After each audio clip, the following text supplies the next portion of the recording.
السلام علیکم ورحمۃ اللہ وبرکاتہ نحمدہ ونصلی علی رسولہ الکریم اما بعد فاعوذ باللہ السمیع العلیم من الشیطان الرجیم ربی اشرح لی صدری ویسر لی امری واحلل عقدۃ من لسانی یفقہوا قولی۔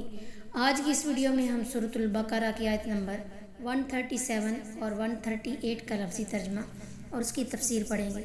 اعوذ باللہ من الشیطان الرجیم، بسم اللہ الرحمن الرحیم۔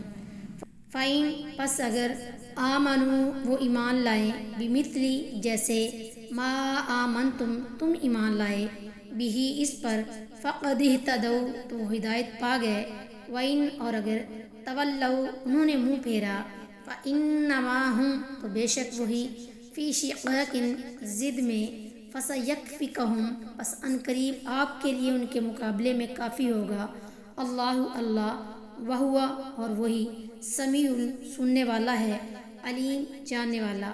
پھر اگر وہ اس جیسی چیز پر ایمان لائے جس پر تم ایمان لائے ہو تو یقیناً وہ ہدایت پا گئے، اور اگر پھر جائیں تو وہ محض ایک مخالفت میں پڑے ہوئے ہیں، پس ان قریب اللہ تجھے ان سے کافی ہو جائے گا، اور وہی سب کچھ سننے والا سب کچھ جاننے والا ہے۔ شقاقن یہ شق ان میں سے باب مفاعلہ کا مصدر ہے، یعنی بعض کا ایک شق میں اور بعض کا دوسری شق میں ہو کر مقابلے میں آ جانا، یعنی یہ لوگ ان چیزوں پر ایمان لائیں جن پر تم ایمان لائے ہو، جن کا ذکر اس سے پہلی آیت میں ہے، تو واقعی وہ ہدایت یافتہ ہوں گے، اور اگر وہ منہ موڑے تو محض مخالفت اور ضد کی وجہ سے ایسا کریں گے۔ اس وعدے کے مطابق واقعی اللہ تعالیٰ آپ کو ان سے کافی ہو گیا۔ بنو نذیر اور بنو قینقاع مدینے سے نکالے گئے، بنو قریظہ قتل ہوئے، اور بالآخر تمام یہود و نصارہ پورے جزیرہ عرب سے جلا وطن کر دیے گئے۔ طبقۃ اللہ رنگ اللہ تعالیٰ کا، ومن اور کس کا، احسن اچھا ہے، من اللہ اللہ سے، صبغۃ رنگ، ونحن لہ اور ہم اس کی، عابدون عبادت کرنے والے ہیں۔ اللہ کا رنگ اختیار کرو، اور رنگ میں اللہ سے بہتر کون ہے، اور ہم اسی کی عبادت کرنے والے ہیں۔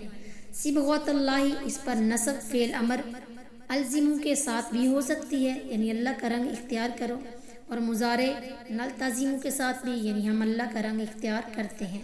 اس آیت میں اللہ کے رنگ سے مراد دین اسلام یا وہ فطرت ہے جس پر اللہ تعالیٰ نے لوگوں کو پیدا کیا ہے۔ اس کو صبغۃ اللہ کہنے کی وجہ یہ ہے کہ نصارہ نے نصرانیت کے لیے ایک زرد رنگ کا پانی مقرر کر رکھا تھا۔ جب کوئی بچہ پیدا ہوتا یا کوئی شخص ان کے دین میں داخل ہوتا تو اس کو اس پانی سے غسل دیتے اور کہتے کہ یہ اب پاک اور صحیح معنوں میں نصرانی ہوا ہے۔